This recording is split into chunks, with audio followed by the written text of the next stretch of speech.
And good afternoon. This is Woody Collins with Congo Helping Hands, and we are here with another episode of Talking About Congo. Please, if you're enjoying these, I'd like for you to subscribe, and share these with your friends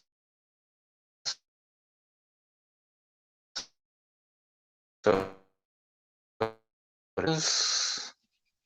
today's topic is about a follow-up comment I received on our agricultural land use. That was a uh, broadcasted about 4 days ago when I reported that about 10% of Congo's arable land that could be used for agriculture was actually being used, was in use.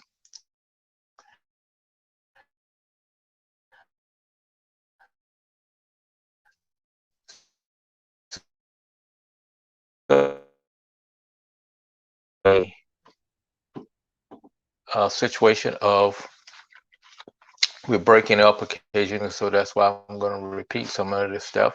So yesterday we talked about the use of land and what was hindering.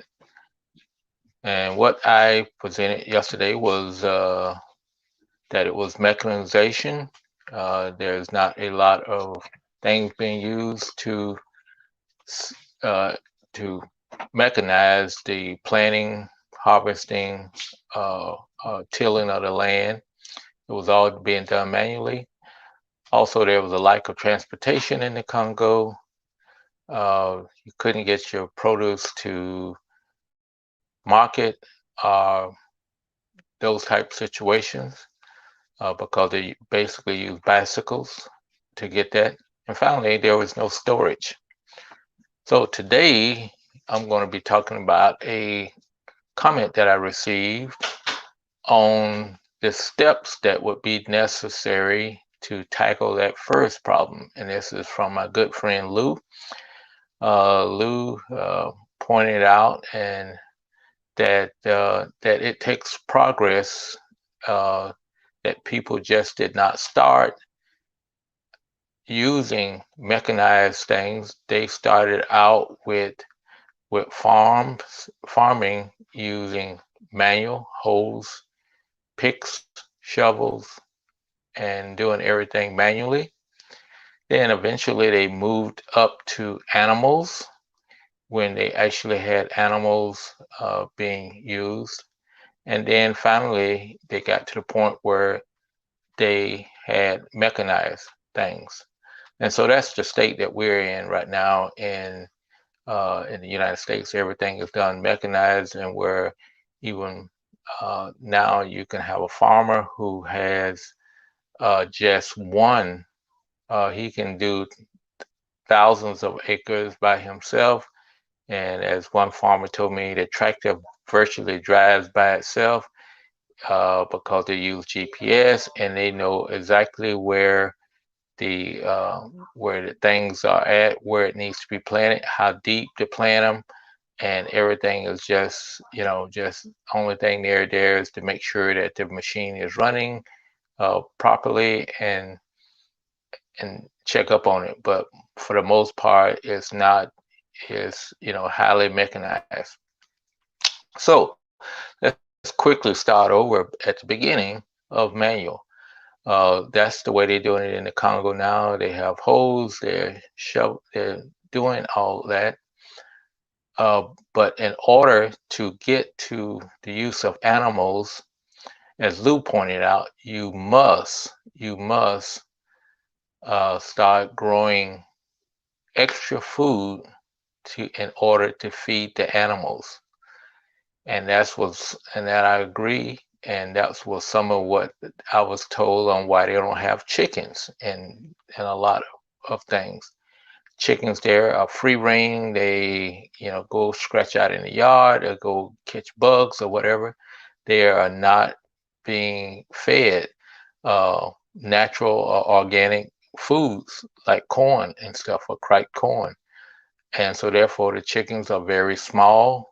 and I found them to be very tough. But so so if you're going to use horses, oxen, donkeys, or mules, you have to be able to feed those animals, and so you're going to have to produce enough food not only for yourself, not only to sell, but extra food to be able to feed the animals throughout this whole period of time because uh, it's necessary.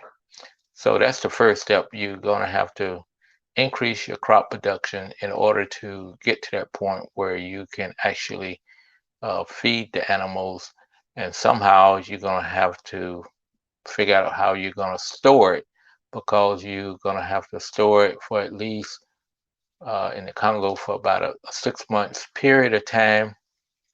And during that 6 months period of time, uh, bugs, I guess bugs wouldn't really matter that much, but rats and other varmints will eat it.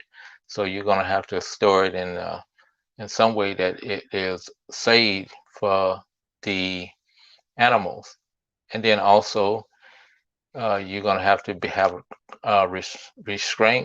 constraints to the point where uh, you're going to have enough food safe for your family because all of a sudden, if the family looks in at that you're feeding an animal and they're starving, that would not work out well. So storage is one of those ones that's going to come very close behind with uh, the animals. You got to have enough storage not only for yourself and animals, but also uh, to make sure your family is well fed and everything.